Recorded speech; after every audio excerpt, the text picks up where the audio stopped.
Hey! This is JJ and Alex. I made a name for myself. I told you I won't be denied. As you wrap up your day, it's time to get your fix of the teams you live for and the sports you love. This is JJ and Alex on 97.5, the KSL Sports Zone.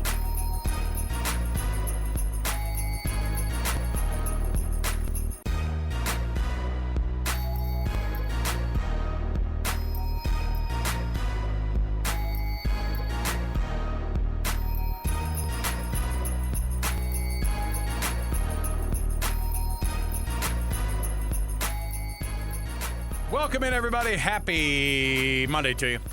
Hey, you know what's great? Being up in the studio right now, NFL Network's on. They're replaying the Seahawks and the Washington Commanders just in case my heart wasn't full enough from a weekend of sports, including them wearing the old school blues, the old school totem Seahawk on the helmet. Feels right. Beating the crud out of the Washington football team / Commanders felt right. And just like I predicted before the season started, Sam Darnold's going to be fringe MVP candidate. We all expected that. Look, if you were, but honestly, let's be honest.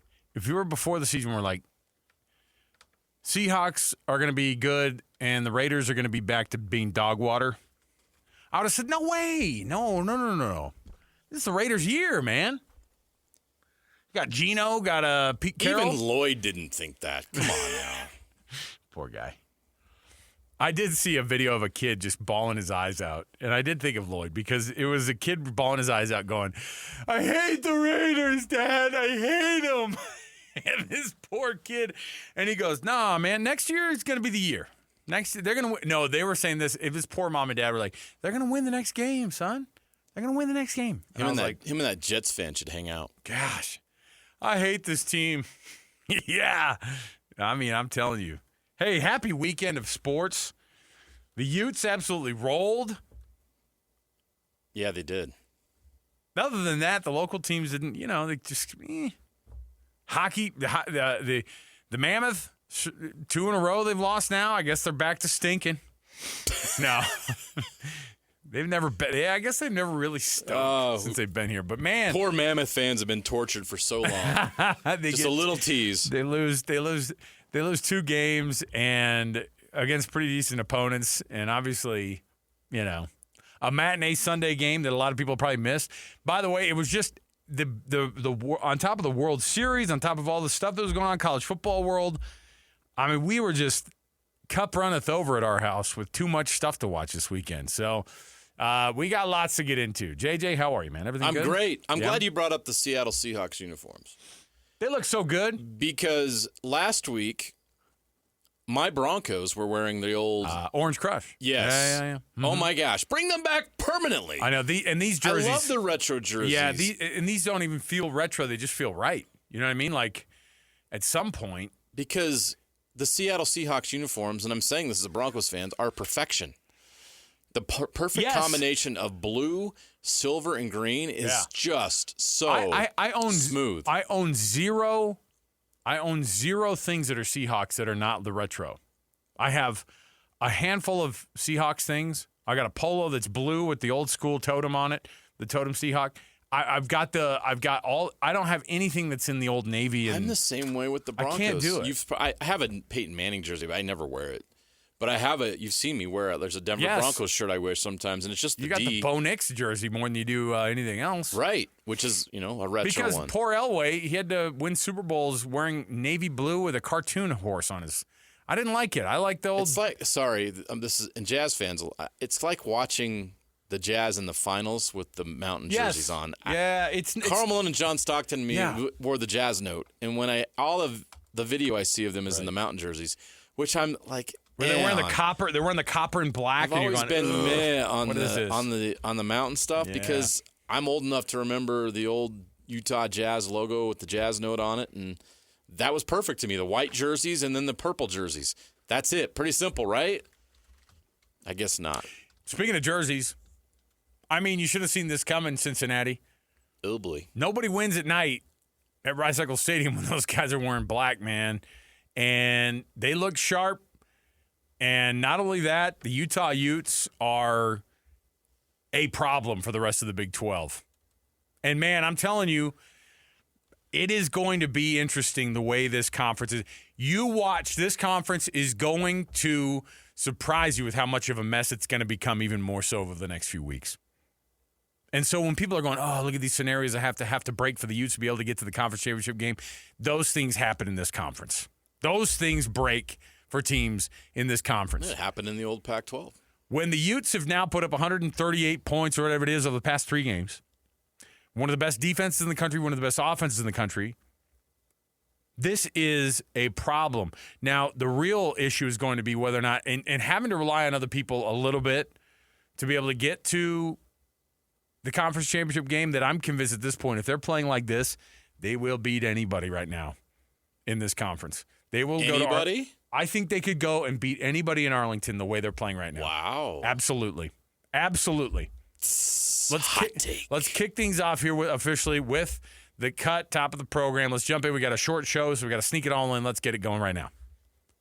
It's time for the biggest story of the day. This is what made the cut with JJ and Alex on 97.5, the KSL Sports Zone.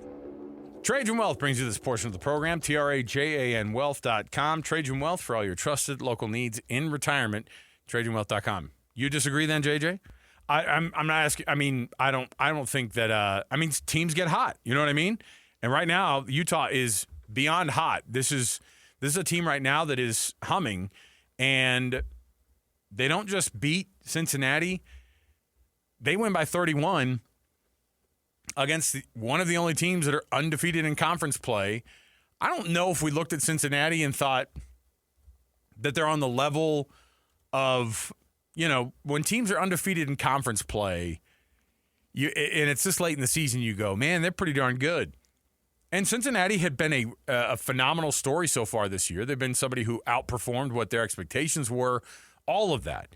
But Kyle Whittingham, must just be he must be tickled with how his team has responded since losing to BYU down in Provo a month ago, because it has become crazy to think that this team has now become, again, like I said, it's not hyperbole, JJ, to call them one of the best teams in the country right now based off of how they're playing. The analytics back up what you're saying.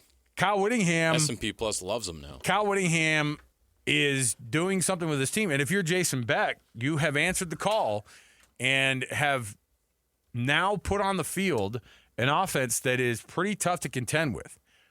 Here's what Kyle Whittingham talked about in this game, and it all starts with just the fundamentals with Coach Witt, because the O-line, obviously, they do their job, and everything else makes it to where, if you win the trenches, it's pretty darn easy to see real early. And they were winning them early, and they were winning them often, and then they just did not let up. Here's what Witt said about the O-line and setting that stand at the beginning of the game.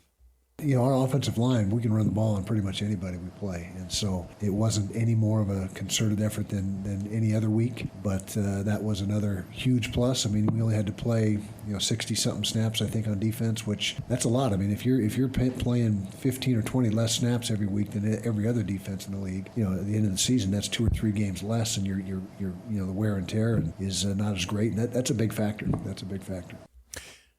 Thoughts on how this one went down, JJ, because they beat him up. They beat him up bad. Everybody showed up again. Special teams won out again. The defense was crushing. Sorsby, who was sharp all season long and didn't give up the football all season long, really, was suddenly made to look very, very pedestrian. And that's a team that is not to be messed with right now. And I'm telling you, it's tough because they got to wait for other people to figure out a little bit of their fate. They have to take care of business, obviously, along the way. They get a bye this week. They got to get healthy again. All that comes down to the fact that this team is playing the best football they played all season long. I don't think that it was – and again, it's hard because you learn lessons along the way. And Devin Dampier's health hasn't been 100% all the way along the way either. But the way that it's going right now, you got to be tickled if you're a Utah fan. Yeah, you got to be absolutely thrilled with the way this all went down, because it's about execution. And in the 2 games that Utah lost this year, each time there were glaring execution issues. Didn't pick up blocks, et cetera, et cetera. Lack of eye discipline on the defensive side. You looked at that secondary. Let's start with the secondary against Sorsby in Cincinnati. 3 turnovers, 2 fumbles lost, 1 interception thrown. But outside of that 80-plus yard touchdown pass, Sorsby did nothing. There was nothing there. There was nobody to throw to. The coverage was so great. Sorsby was 11 of 33. 11 of 33. And if you take away that 80-yard pass, that's 140 yards passing. So the defense was phenomenal. The defensive backs had their best performance of the season. And why does that matter? Why is that so important? Because of the way Utah plays. They're so aggressive with the blitzes they bring, with what they do with their front 7, that if you can get the backside to survive in one-on-one coverage, in man-to-man coverage, it's the tough spot for those guys to be in. But when they play like that, it allows your front 7 to do the nasty things that we know they can do. And so for that back end to play as well as they did bodes well for what's coming in the future. Because if this team gets the opportunity, and that's the question now, is if they get the opportunity, can this Utah team finally show what they can do against Texas Tech and BYU again in a Big 12 championship game? If they're able to get there. They need some help, but like you say, we've seen a rematch would be interesting. It would be interesting. And sometimes teams get better during a season, and they progress and grow each and every week. And I feel like this Utah team is getting better, and that's a good sign this time in the year. When a lot of teams fade, look at the teams in the conference that are fading right now. Yep. What happened to Iowa State? That was a team that was ranked 13th in the nation. Lost 4 in a row now. Right. What's wrong with Baylor? I thought Baylor would be good. Cincinnati beat Baylor by 21 points. Who's Baylor's next opponent? Utah. Down in Waco, right? Down in Waco. Mm-hmm. Look, Utah nothing in this just conference took the 17th ranked team in the country at the time to the woodshed. Yeah, oh yeah. In every single phase of the game. And it was really impressive. So take away the Cincinnati Bearcats name for a minute, because I don't think we respect Cincinnati probably as much as we should. It's a good program, right? But they don't have the history, whatever. Just 17th ranked team in the country. Just don't even put a name in there. If I told you that Utah would beat the 17th ranked team in the country 45-14, you'd be blown away. That's a massive number. 31-point win against the top 17 team in the country? Utah did that on Saturday night. Now, was Cincinnati worthy of that ranking? I mean, if you look at their schedule, maybe not. Maybe it was a little bit of fool's gold. Yeah, but they want, they beat Kansas by 3 on the road. But they beat everybody they along beat the way Iowa that they State, needed to. And now Iowa State looks the way they do. UCF, Oklahoma State, Baylor. That was their schedule. That was who they were undefeated against in the Big 12. So you have to acknowledge that there's maybe a little bit of fool's gold with Cincinnati, but 31 points worth of that? No. Utah was absolutely dominant, and Utah played elite football on Saturday night in the element where they love to be in the dark, at Rice-Eccles Stadium, in front of that crowd, and it feels like the magic is back in that building again after last year where it disappeared a little bit, and at 10 a.m. against the Texas Tech team early in the season. Yeah. The magic was there. It just didn't feel the same. This feels like Utah football again, and what they're doing offensively is something we haven't seen before out of Utah. Getting 480 yards of total offense, 550 yards of total offense. They are scoring at a rate that they haven't scored at since 2004, and we know how good that team was. That is what this offense and that is what their production is right now. It's pretty impressive. And if you're Coach Whittingham, you're loving he's such a numbers guy. I mean, it's rare that he gives a soundbite nowadays that he doesn't just go, well, here are the numbers, right? And he loves to break down the analytics. He loves to break down, the rankings across the board, what that looks like. Here's what he said about the defense, and particularly that secondary and the pass rush and how good they were, putting pressure on Brendan Sorsby, who came into the game and, like I said, was pretty much without blemish when it came to turnovers and things like that. They made him look very pedestrian. Here's what he said about the defense. Secondary did an outstanding job. They did get a few things on us here and there, but for the most part, we were in position on just about every deep ball. And pass rush was good too. The ball was coming out quick because he had to speed things up. And that's where pass defense starts, is at the line of scrimmage with the rush. But very, very proud of the secondary and how they performed and how they competed fiercely, fierce competitors back there.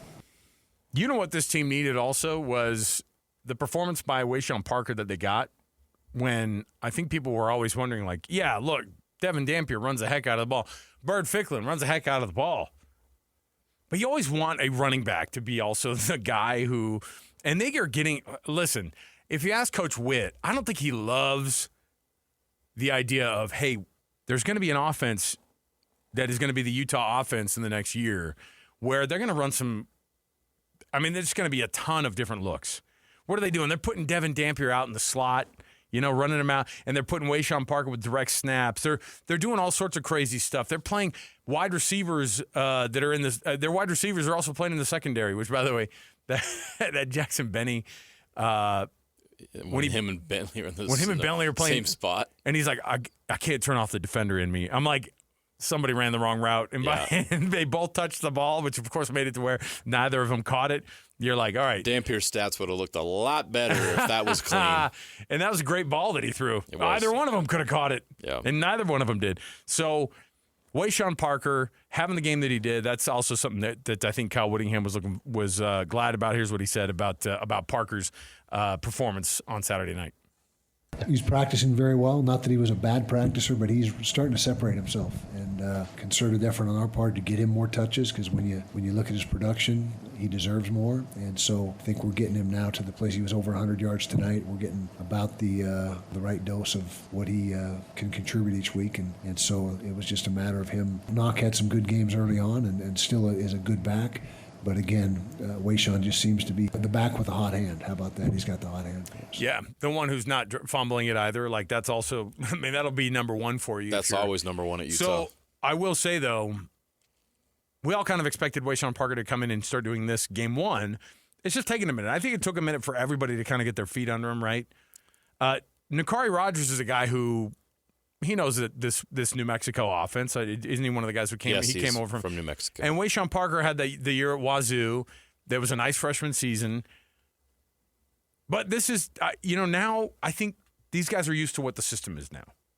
Not that they were like, coming up short. Every game they have been putting up, from a national perspective, you brought up the SP+.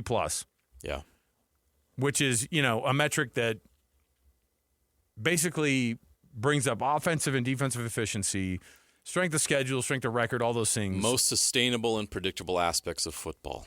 That's what SP+ it's a measure means. of that. So what do you get with this Utah team right now? Where are they in the SP+ with ESPN in that metric? Number 6 in the country. Behind Texas A&M. And then front of Notre Dame, Oklahoma, Ole Miss, and Alabama and Georgia. Okay. Those are all pretty darn good teams. Those are all playoff teams minus. I mean, Notre Dame will be on the fringe, right? I'll go through. Let me. So Ohio State, are they a playoff team? Yes. Indiana. Yes. Oregon. Yep. Texas Tech. They're on their way, right? Texas A&M. Yes. So the 5 in front of Utah are playoff teams. Notre Dame. That's one we're wondering about. But okay. Oklahoma. No. Ole Miss. Maybe. Alabama. But again, yes, probably. Georgia. Gosh, I hate freaking. How many SEC teams are going to get into the playoff? If I'm going Heather Dinich, I'm going to say, 7? Is that what it is? As many as they want to. It just means more. I think more the better. I think they've showed more the commitment. More the better. Yeah. Who else lost their job this weekend in the SEC? If you don't agree, you don't know ball. So it took a minute, but we all figured out that Hugh Freeze sucks. Yeah. Right? Shocker. Another Power 4 job opening. Right. BYU, by the way, 16th in that metric, so BYU isn't far back. Yeah. But you get my point. I'm reading off these teams, and Utah is analytically in that same mix as all these playoff contenders. Yeah. Where has it been that BYU is, if there have been struggles this year, what has it been? The last few games, defensively, they've not been great. Like, they've given up. How many games have they trailed by 2 touchdowns in? That's probably 3. Again, this is a metric. So this metric's going to your winning big's going to help you. Dominating, putting up big yards is going to help you. Playing in games where you barely win is not going to help you. A lot of close games is not going to help you in that metric, because isn't that obvious? Like, there's a little bit of a cardiac thing going on with your team. It's like, when is that bubble burst? Yeah, but they did the same thing last year. And what happened? Well, I think eventually it's going to catch up to you. You can't You think that's the continue to case have. this- you think that's the you case can't this year? continue to falling behind 14-0 or 24-10 or You think entering that's the fourth quarter down a touchdown. do you think that's the case this year? I'm worried for BYU. Mm-hmm. And BYU fan, be honest. You should be on cloud nine right now. Your team's undefeated. You're ranked 8th in the country, and they deserve every bit of it because they found a way to win each and every one of those games. And they got a lot of great things going on. But don't those deficits worry you a little bit? Trailing 14-0 in Boulder against that Colorado team, knowing what we know now, how do you look back and think, man, that was kind of weird, right? Yeah. 24-10 at Iowa State, kind of weird, right? You go back through the games where they've trailed in. But part of it is also, I mean, their record also. But it's not knocking them badly. I mean, they're 16th in this metric. But see, this is what happens too. No. I don't think it's a knock either. This is an undefeated team. They haven't lost a freaking game. So you got to give them their due. 100%. But you're right. I don't think any BYU fan sits there and goes, "Oh, for sure." They're just rolling everybody. But now if you're a Utah fan, you're going, boy, this team's beating the crap out of everybody who's been in front of them since their last loss. Now, I'm not ever going to be in the camp of the people. I mean, the mental gymnastics that are happening over the weekend between, the Twitter fights that happen between Utah fans and BYU fans, like, it's so stupid, right? Like, you look at it and you go, okay. Yeah, but now we'd beat you. It's like, that's not how this works. How it works is you lost when they faced off against one another. Like I said, less than a month ago. So if you go, yeah, but I bet we're the better team. I'm saying no. BYU right now is a better team than Utah because they won head-to-head. Of course, and can't argue it. And there's not a ranking system that would ever go, yeah, well, the S&P says they should be there. That's not a thing. When the college football playoff rankings come out tomorrow, BYU will basically be exactly where they were last year. That 7-8-ish, and aren't you glad I didn't say the alternative, by the way? I was trying to reel in our Gen X producer. I think young people are over the 6-7 thing, so and us adults need to get over it as well. It's really because annoying. It's dumb. It's really annoying. See? He's over it.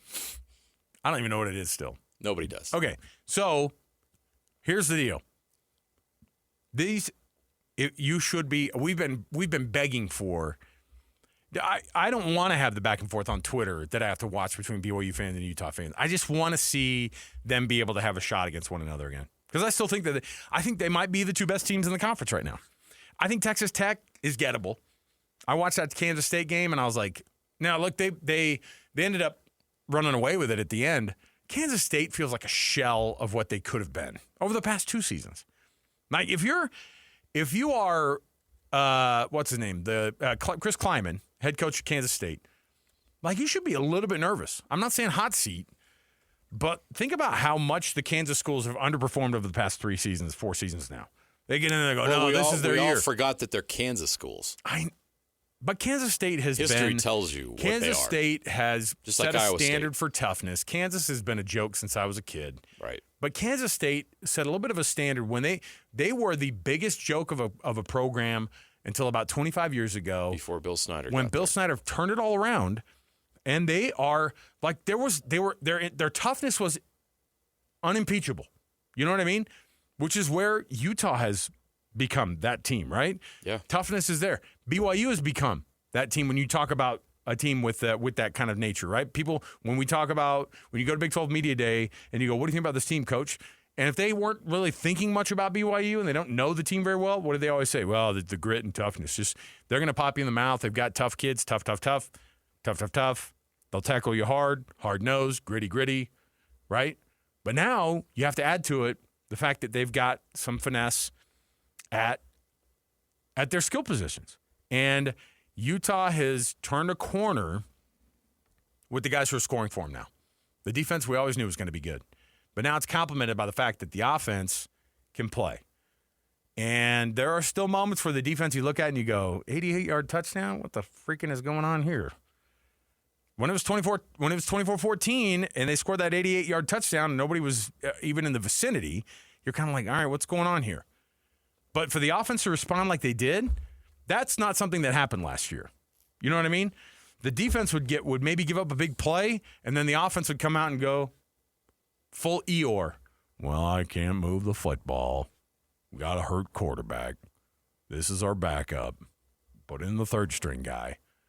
So it's different now. It's very different.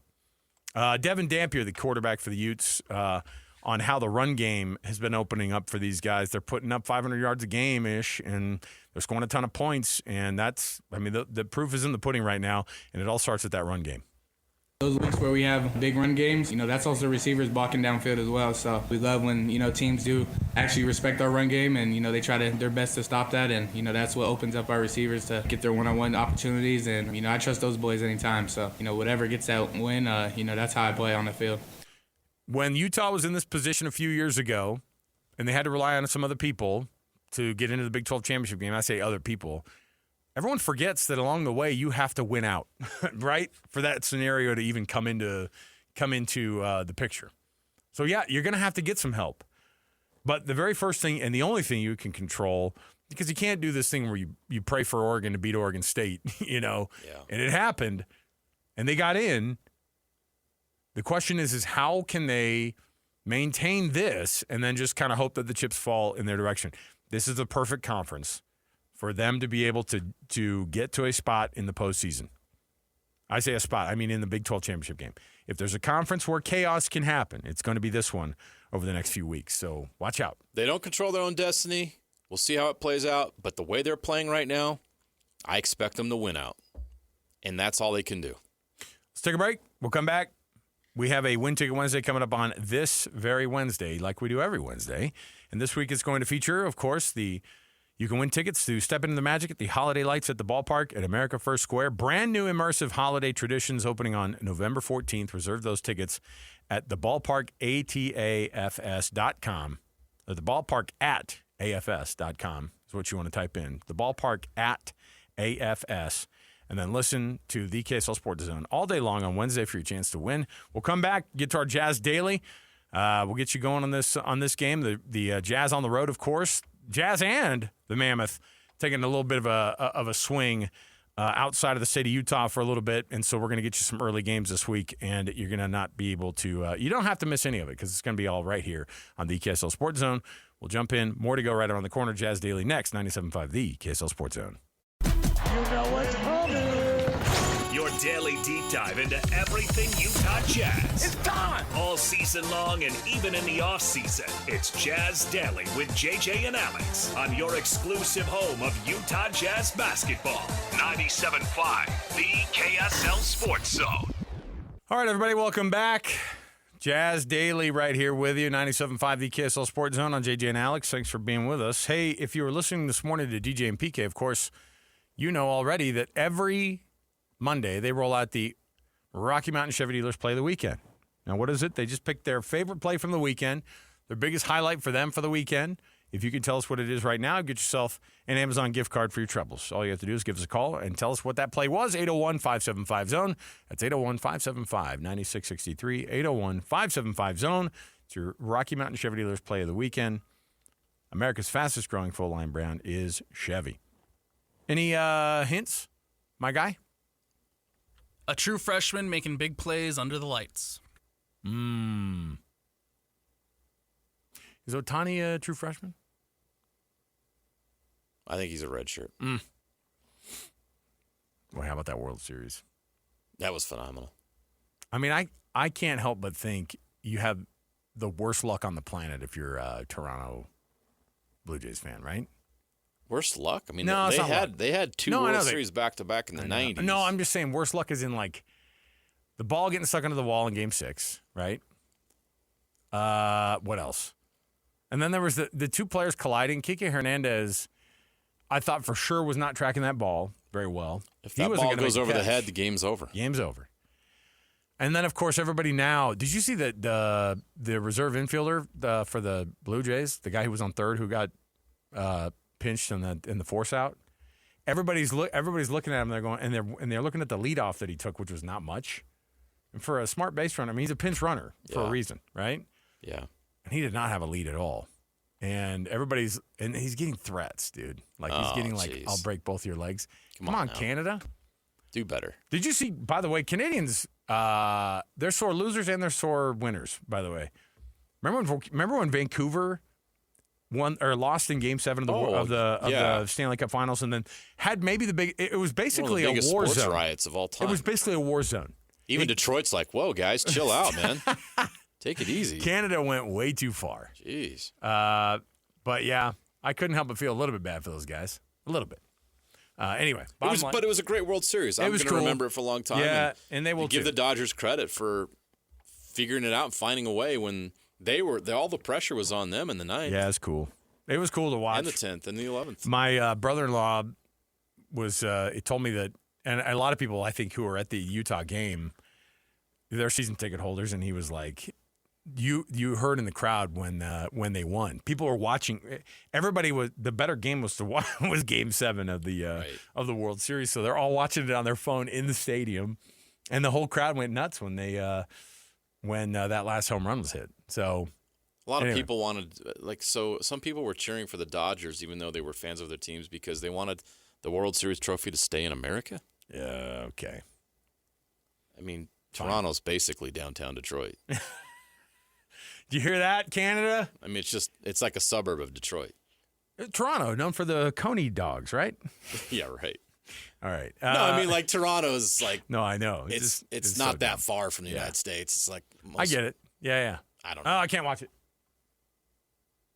it. He had his elbow break. Oh, it just was on our TV. Yeah, it was just on TV again. All right. I can't look at it. Yeah, I'm just watching the Jaden Daniels replay, his elbow falling off, and I can't do it. Don't show the replay. They did. Football. Oh, I know. Just kept rolling with it. Dan Quinn, how dare you? All right, Jazz Daily. I guess we all forgot that the NBA Cup was a thing. I forgot about it until I looked and we're watching the game and the court was stupid, right? Like, isn't that how you know? Oh, yeah, we're back to NBA Cup stuff. So I'm watching the NBA Cup, and the Jazz fall in their first NBA Cup game in Phoenix. They lose by 22. The thing that stood out, obviously, Lauri Markkanen had his, it's almost automatic now, it seems like, for him to get the 30-plus points. Walker Kessler had a bad game. Walker Kessler is out. And it's not good because... Shoulder again. Yeah. And he leaves with a shoulder injury after 29 minutes and 4 points. And we'll have to see how that one goes. Walker Kessler with a shoulder injury might just be what the doctor ordered to get the Jazz to get themselves on a little bit of a mini losing streak. Is that right? Well, they're on their way. It started with that Trailblazers game last week. Look, I mean, they end up closing well and got it down to 2 at the end, but they were never really in that game, honestly. The Blazers controlled that. The Suns blow them out, as you mentioned, and then they go to Charlotte yesterday, and Con Knippel looks like the Rookie of the Year, and the Jazz just get absolutely hammered. The Jazz are starting to look like the team we thought we'd see this year. It's not good. Haven't won on the road yet. But it's also good because we all know what the assignment is again this year. Mm-hmm. It's just the sad reality. Yep. But, once you get in the grind of the season, it's for one night, they looked fantastic against the Clippers. For one night, they pull off a magical ending in overtime against the Suns. Those moments are going to be few and far between with this team. That's just how they're built, and that's how they're engineered. This team's going to take a lot of L's, and you're starting to see that stack up now. Speaking of teams with injuries that have lingered and will linger all season long, obviously, you'll see some absent, of course, names across the year for the Celtics team. But the Jazz versus the Celtics tonight. Early one for us here. You're going to get a 4:30 pregame start. So just 45 minutes from now. How does this one go? They haven't won on the road yet. Going out to Boston on a long trip is obviously that's a lot to ask for a team who's got to get their stuff together right off the bat. But certainly not an unwinnable game, JJ. But you do look and you say, okay, Yeah, they're going to go on the road. They got a lot of road games here stacked up in the short term. And like I said, this is going to be quite a test for this team. They've got to figure some things out. But this is when you make those lineups where you just force either your rookies or guys like Taylor Hendricks, who, still feels like a rookie, in a way. You go, hey, go out there, log pro minutes on stages that are important. You go to TD Garden, whatever it is, and you play this game, and you've got to go and you've got to make it. You've got to go out there and learn your craft. And one of the big places you got to do it in the NBA is on the road, and you got to do it in places like Boston, in places like New York. You've got to do it, and it's got to be on a night-to-night basis. And so this is one of those games where the Celtics are not a great team right now because they're missing a lot, right? Yeah. So they're 3-4 in the season. The Jazz are 2-4 in the season. Not fun to, watch from the spectator's perspective, a game like this. However, this is not a losable. This is not just one that you look at and you go, "Oh, the Jazz are going to for sure lose." The Celtics are gettable, and this is one of those places where you could see them getting a win and stealing it away from them. Do they get their first road win of the season tonight against the Boston Celtics? No chance. No chance. 10.5 point dogs, by the way. Here's the problem. This is a little negative, and then I'm going to get to a positive thing to end my point here. They're a bad defensive team without Walker Kessler. You see the Walker Kessler difference when he's in the game and when he's not. And now that he's completely out of the lineup, you saw what happened in Charlotte. So here are the scores of the last. This is what the Jazz defense has allowed the last 4 games. And they won one of these games. So that's a positive thing. But if you lose 3 out of 4 games during a year, you're a bad basketball team. And that's where they're at right now. They gave up 134 to the Suns, 136 to the Trailblazers, 118 to the Suns, 126 to the Hornets.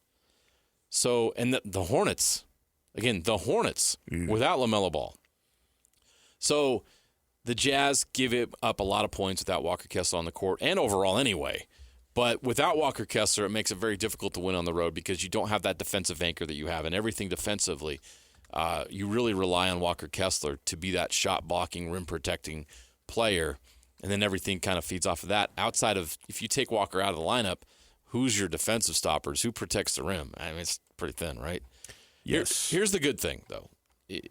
The Jazz have some players that are fun to watch. And Lauri Markkanen is playing at an all-star level. I don't think he's going to make the all-star team because the Jazz are going to have a poor record. But he's averaging 33 points per game right now. He's playing really good basketball. You know who else is doing a really good job and who's really come a long way? And has really turned the corner, in my opinion, is Keontae George. Has been terrific to start this season. What did he have yesterday? 25? Isn't that what he had? Yeah, looked good. It's not just the scoring with Keontae that is now becoming more consistent, but it's his playmaking ability. His ability as a point guard has been really impressive. In the past, his assist-to-turnover ratio was a problem. Against the Hornets in a game where the Jazz got blown out, he still had 7 assists, 4 turnovers. You can live with that. And the 25 points is great. So Keontae George is really coming into his own at that point guard position, a position that I think a lot of us looked at and said, can he play that in the NBA? He's turned a corner, and I think he's showing some leadership skills as well. Now he's in his 3rd year. I'm seeing some maturity out of Keontae George. There's a lot to like there. So while this team is going to struggle, there's a lot of nice things. How about Taylor Hendricks getting a start and being productive? 14 points, 7 rebounds. He was 2 of 3 from 3. The Jazz were only -7 with Taylor Hendricks on the court in a game where they got blown out. So I like what we're seeing from Taylor Hendricks. The rotation's interesting. There's things to watch here if you're a fan that if you understand where the team is and what they're doing, you can still enjoy watching these developments take place. We still haven't seen a lot out of Ace Bailey yet. I know a lot of it. I mean, when we found out that he wasn't just minutes, he played 19 minutes, and a lot of it was garbage time. Well, and when you find out that he was basically bedridden for 5 days to start the season, like that's a tough. He's still getting his lungs back. That's a tough start to a year. I think that people looked and they go, "Oh, he's not feeling well." Well, these guys are young; they're professional athletes. They're making millions of dollars. No. Get out of bed. When you have a flu or whatever it was, they're humans. They get sick. They get hurt. But like I said, I mean, that was something that we were talking about with Chandler Holt last week. He's like, no, he was bedridden for 5 days. That wasn't like whoops, I had some weird with food. the respiratory virus, which if you're an athlete, kills you. You understand what happens if you don't have your lungs. So we'll see. I mean, you've seen little flashes of it. I think the majority of it you probably saw in the preseason. But we'll see what Ace Bailey ends up becoming over the next few years. You just, as a fan, you get impatient because you saw what Con Knippel did yesterday.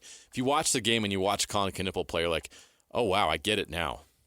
And the Hornets might have made the right decision they did. because that dude can shoot. He can shoot the heck out of it. He can shoot, and he can score. And he doesn't just shoot. He can get in the paint and get and ones. He's a big, strong body. I like Con Knippel a lot, and I think the Hornets have done a lot of dumb things, but they might have made a nice pick there in the draft with Con Knippel. Nominate the U Sports volunteer that you know for the Hercules Hero of the Week program. All you have to do is nominate that person at kslsports.com/contests, and then we read those winners off every week, and we honor the Hercules Hero of the Week award with a prize from Hercules First Federal Credit Union and from Beehive Meals, both of which are great sponsors of this program. All right, we'll take a break. We'll come back, get your weekend warriors for you, get some sound to hear some of the best from the weekend of sports that was. Stay with us, 97.5, the KSL Sports Zone. Let's go! Complete game coverage of the Cougars is right here on the KSL Sports Zone. It doesn't get much bigger than this. BYU and Texas Tech, your home for the best coverage of Cougar football, is right here on 97.5, the KSL Sports Zone. You're locked on to JJ and Alex on 97.5, the KSL Sports Zone. Welcome back, everybody. JJ and Alex, 97.5 KSL Sports Zone. Your weekend warriors, people who won the weekend for you, brought to you by the good folks at Gillette Heating and Air. Right now, get seasonal maintenance done on that furnace for only $59. Get it checked out for the winter. Let's see it. Go to GilletteHVAC.com. That's just GilletteHVAC.com to make an appointment. All right. Pretty easy to know who some of the winners were from over the weekend because there's some hardware taken home. The Dodgers, of course, the team to beat, not just in Major League Baseball, just the team to beat with the paycheck. The team to beat. I don't know. Does it feel like cheating to you? Because a lot of people talk about the payroll as being the big thing. The Dodgers. Yeah. Here's my honest opinion. Feels like the Dodgers bought a World Series. I'm being honest. Feels like they're gonna. But see, teams have done that before, and then they dismantle everything. This is like they're going to try to. Yeah, they do this every year where they have just to pay tons of money. It.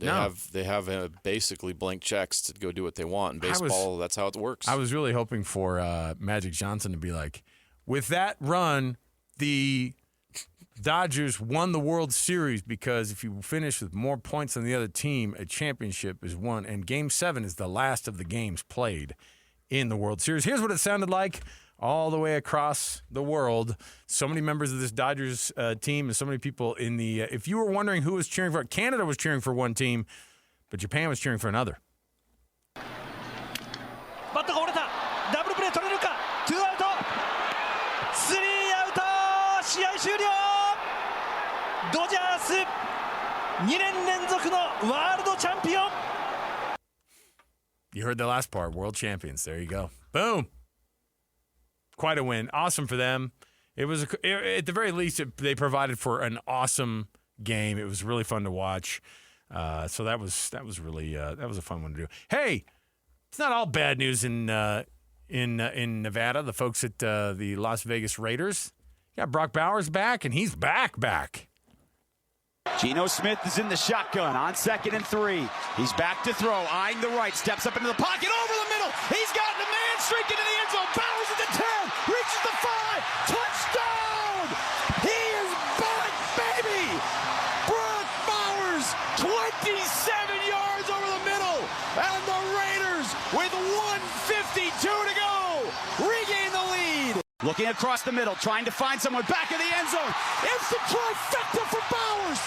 His 3rd touchdown of the game. And the Raiders with a chance to win it with a 2-point conversion here in overtime. How'd it go? Did anybody watch the rest of it? Sorry. I love that they went for 2 in overtime. Why not? They have nothing to lose. They're the Raiders. They're the last place in the AFC West. They're not going to the playoffs this year. Go for 2. I like it. I like how aggressive they were. Didn't work out in their favor, but and the Jaguars, thank you. By the way, the game or the the play that everybody really talked about. I mean, Brock Bowers with 3 touchdowns, awesome. But of course, it was this right before the half that got people talking across the Twitterverse when it comes to the NFL. Here's what it sounded like. 68 yards away. It's up there. It's out there. And it's good. It's good from 68. The home run? I couldn't tell. I That's up there. thought That's we up played the there. wrong soundbite. With Sorry, a field goal. that call didn't exactly meet the moment. No, that listen. was the greatest kick in NFL history, right? I mean, the record field goal. yeah. Everybody's waiting for that 70 spot, and he did it during the preseason, It's right? coming. Yeah, It's coming. It'll be him or Aubrey, right? Yeah, he's got the leg too. So there you go. Congrats. By the way, Cam Little, random drug test the NFL put together. Cam Little's leg is it's going to be a part of that drug test. So isn't that funny? Isn't that funny how that works? You had a great game. Can I see you in my office? Just right after the game. So yeah, 68-yard field goal. It just seems like every year now we just keep putting these long field goals up, and they keep hammering them home. It's awesome. All right, we'll take the break here. We'll come back. We just want to remind you that Hans and Scotty are going to be out on the road tomorrow at RGS Exteriors, 4235 Farm Road in West Jordan. Join them there, Hans and Scotty, all day tomorrow at RGS Exteriors. We'll come back. We got more to go around the corner. Let's talk BYU and Texas Tech. Yes, game day is going to be there. 2 teams ranked inside the top 10 of the Big 12. And inside college football, of course, the biggest game of the entire week when it comes to rankings and it comes to stuff on the line for these teams. So we'll come back. We'll listen to some of the media availability from this week down in Provo. Stay here, 97.5 the KSL Sports Zone. Nobody gets you ready for Utah football more than the KSL Sports Zone. Ready? It's a much-needed bye week for the Utes as they get set for the final stretch of the 25 season. Your home for the best coverage of Utah football is right here on 97.5, the KSL Sports Zone. You're locked on to JJ and Alex on 97.5, the KSL Sports Zone.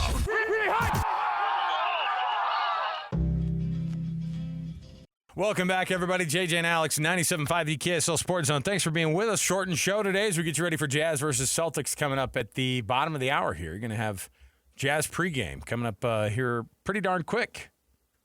Get yourself a East Coast road swing this week. You got the Mammoth also on the road for some early games as well. So we'll keep you up to date with what the schedule looks like this week the rest of the way. JJ, let's get the show started off here this hour as we always do. It's the cut. Let's get to some BYU Texas Tech sound for this week.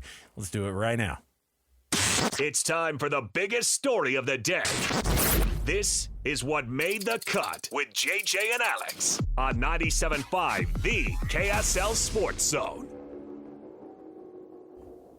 Doug Smith brings you this portion of the program. An incredible selection of Kia, Subaru, Chevy, Jeep, Dodge, or Ram, and now Mitsubishi. The Doug Smith family of dealerships found in American Fork, Spanish Fork, and in Linden. Nobody knows cars like Doug. All right, JJ. Kalani Sitake, I know it's a shock, but he likes Joey McGuire, respects him a lot. Probably close family friends with him if we're to know anything of how Kalani. The next time somebody asks Kalani Sitake about a coach, I hope he just says, goes, I don't really know much about him, not really sure how I feel about that guy, then I'll be floored. Otherwise, yeah, you know what's funny? Like Kalani spends the entire offseason whining and dining opposing coaches, apparently going on cruises with them, getting to know their wives, their children, their extended family, their grandparents. He knows everything about all these coaches, and I'm really impressed. Yeah, it's tough because this is an Adidas school. Normally, he's like, we meet at the Nike Symposium. No, I can't do that now. So how does he sneak those visits in? Because he makes them. Yeah, of course. And I will say, Joey McGuire is well-liked across the conference. Well-respected. Coaches like that guy a lot. Yep. And he's hard not to like, but here's what Kalani said about respecting his opponent this week.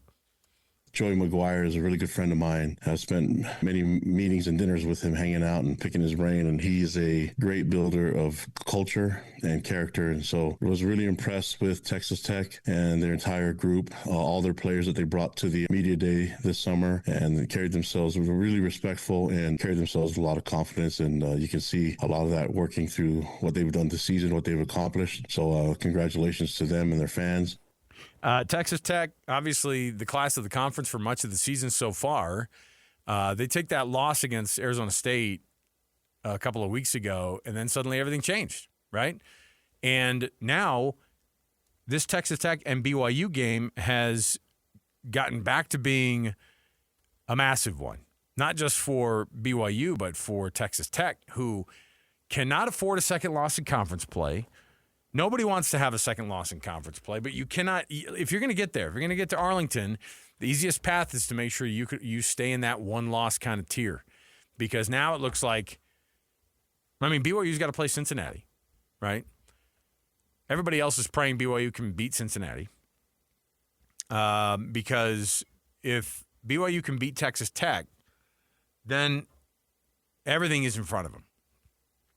Going down to Lubbock is something different, though.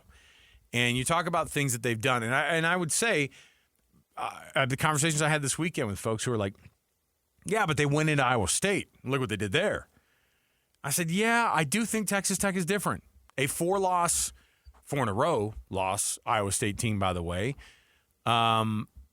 is not the Texas Tech team. Texas Tech is back to being number 9 in the country, which wasn't there part of you that went, you did your job, AP poll voters. They wanted to have a big matchup between two top 10 teams, and they got it. I think honestly, Utah probably could have gone up to like 15 or 13. And because what did Texas end up jumping up to, by the way? What did Texas go up to? I'll look it up real quick. Because all the projections I saw, everybody would, because again, when the game is played at 8:30 at night in Salt Lake, the write-ups that I saw the next day, they moved up 7 spots from 20 to 13. Yeah, and so many of them had it being 20 to 11, 20 to 10 in some of the projections I saw, because they just can't wait. They bend over backwards to figure out how to put Texas higher. They beat Vanderbilt by 3 points, and they moved up 7 They spots. almost lost that freaking game. After having a 34 to 10 lead. Is that what it was? What a stretch that was. Anyway, Oklahoma moved up 7 spots. I know. I'm telling you. And what did Utah go up? 6? 7. And they basically swapped spots with Cincinnati, essentially. Yeah, and here's the thing. They're a 2-loss team. They're a 2-loss team. Yeah. And that hurts because you can't. But again, compared to some of the other 2-loss teams that are in front of them, there's 4 of them. Who are they? Notre Dame. Oklahoma. Okay. Texas. Yep. And Vanderbilt. So all SEC teams, you just told me. Except for Notre Dame, of course. Oh, Notre Dame. Yes. Notre Dame is going to get that freebie pass into the offseason, right? So Texas Tech and BYU becomes an insane game, because you're going to see, look, if a number 7 team or a number 8 team beats a number 9 team, or if a number 9 team beats a number 8 team, and they were both in the SEC, those teams go up a ton, or they don't fall very far. They probably both move up. Yeah, they go, quality loss. Oh, what a clash. What an unbelievable. Yeah. So 9-7. What a great football game. Think about the year that we've had here in the state of Utah for the teams that we cover. It is phenomenal. Big noon kickoff twice. Yes. Game day twice. Once on the road, once at home. Right. Yeah. But I'm saying, like, for the teams that are getting covered here. That's a lot of exposure. A lot. We've never seen anything like it. So if you're wondering how big of a deal it is that not just BYU and Utah are playing one another in a conference again, the fact that these two teams are competing at the level that they are brings attention that both that both programs need, but also the conference that they're in needs, right? It's a big deal. Texas Tech and BYU, nobody thought BYU would be number 8 in the country at this point, right? Nobody did. People think Texas Tech was going to be here, though, right? We thought they were going to be here. Yeah. We knew they were going to be good. So a 1-loss Texas Tech team taking on a undefeated BYU team. This is where we're at on week 10 of the college football season. To your point, about how we've never been in this world before. And this one's hard to believe, and when I heard this, it floored me, but I thought about it as like, oh, this is true, because usually BYU was either the top-ranked team or they were the underdog playing the top-ranked team. Yes. This is the first time in BYU football history that they have played in a top 10 matchup. That's pretty meaning crazy. 2 top 10 teams Right. playing in the same game. The only way this that used to be never able to happened before. The only way that used to be able to even be close to happening is when Utah and BYU were both having great years and they clashed at the very end of the season. But when was that? They had times where they're both ranked. But both Only being 4 top 10 times ever teams. that they were both ranked Right. in a matchup. Right. And asking 2 Mountain West teams to be top 10 teams by the end of the season, that was a hard ask. Never happened. That was a hard ask. And now here we are. To see Texas Tech at number 9, BYU at number 8, knocking on the door to both of these teams to having special seasons. And both of these teams, their ticket doesn't get punched either way. But if BYU beats Texas Tech on the road, I think a lot of people look at that BYU team and go, okay, hold on a minute. Oh, yeah. Because then, who's the toughest matchup you have the rest of the way? TCU coming to Provo is still scary as hell if you're a BYU fan, by the way. You have flashbacks of TCU coming into Provo and ruining your life. It's happened before. All right? But then you go to Cincinnati that feels a little bit more gettable. But again, if you can only afford to lose one game, but if you lose one game, you're in the conference championship game. But you have 4 games left, and 2 of them are against ranked opponents, and they're both on the road. And this is a tough test. Texas Tech is a tough team. You know why they're tough? Because they've always been a pretty darn good offensive team. Their defense is what shines out on this program, and this is what Kalani talked about with what makes Texas Tech really, really tough this week for them. Well, they're opportunistic and they can hurt you in such a short amount of time. So that's always dangerous. And then you could think it's going one way, and then they could just, next thing you know, in a matter of 3 to 5 minutes, they could really take over. So I like the matchup, man. I think it's going to be great for us. We see it on film. We've been seeing it for over a week already. We saw it all last week. We've been prepping for it. And it's easier said than done because a lot of teams have tried to do that, and not very many teams can put them on their heels. So we're going to try to do something that nobody else has been able to do. Okay. It's a tough matchup, but it's one you've been looking forward to all year long. It's kind of played out exactly how people were like, well, every test for BYU is going to keep getting tougher and tougher and tougher, and it has. Every week has been a more difficult test, right? Now you look back at Utah and the win at home, but again, people thought the Iowa State game was going to be because it was on the road. They had to play Iowa State on the road. They have to play Texas Tech on the road. They have to play Cincinnati on the road. This is a hard schedule, becoming one of the hardest that they've had to get through. And that's part of what makes the level of difficulty, and the style points can get really, really awesome for BYU if they can win on the road at Texas Tech 2 weeks after winning on the road at ranked Iowa State. It would go a long way to earning respect in the college football playoff tier, especially from the committee if they're able to get this win. Now the question is, how does BYU do it? What is the anatomy of a BYU win over Texas Tech? Because we saw Texas Tech at Rice-Eccles Stadium up close and personal. We watched all those plays, and that team is phenomenal. Now they've taken some hits. They've lost some dudes to injury. That happens. But that is a phenomenal football team, a well-coached football team. So how do you beat Texas Tech? What did Utah not do that they could have done to make a difference in that game? What did Arizona State do that allowed them to hold on and win? And can BYU do that thing? Here's the thing. Can you throw the football downfield effectively? Sam Leavitt, 28 of 47 for 319 yards and a touchdown. 2 receivers, Jordan Tyson and Jaron Hamilton, over 100 yards. Tyson had 10 catches. Can Chase Roberts have a big game in the pass game? Can Bear Bachmeier throw down the field consistently, effectively, without turning the ball over? Okay.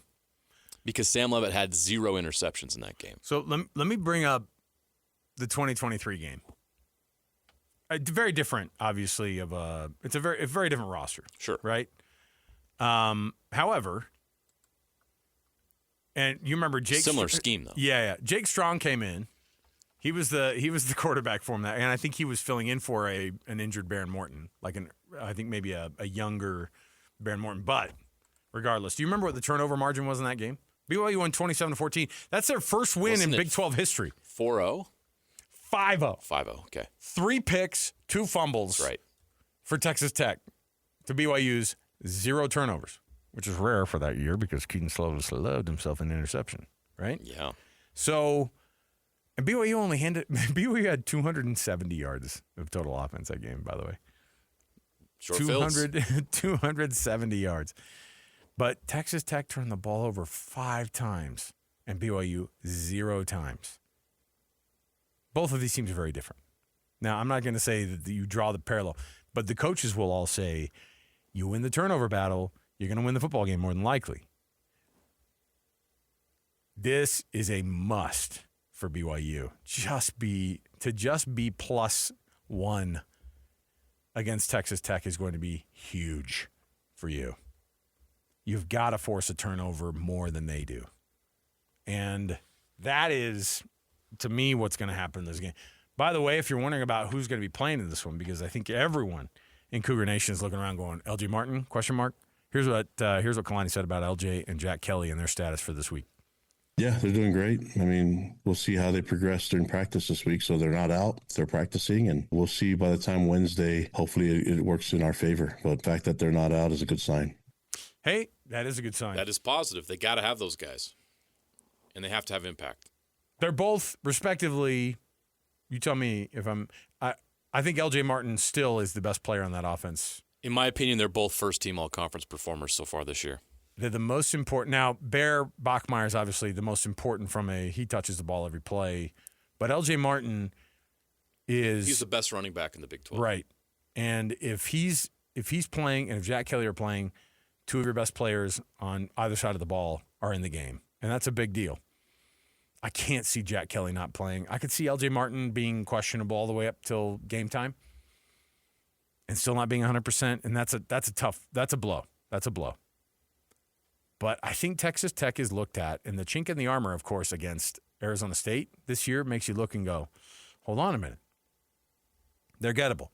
But they learned some lessons in that game that I think that are going to be huge. If they're both undefeated going into this game, I think it's a different Texas Tech. But I think that this Texas Tech team is actually going to be tougher because they know there is no margin for error. Their goal is to get to that Big 12 championship game and to win that thing.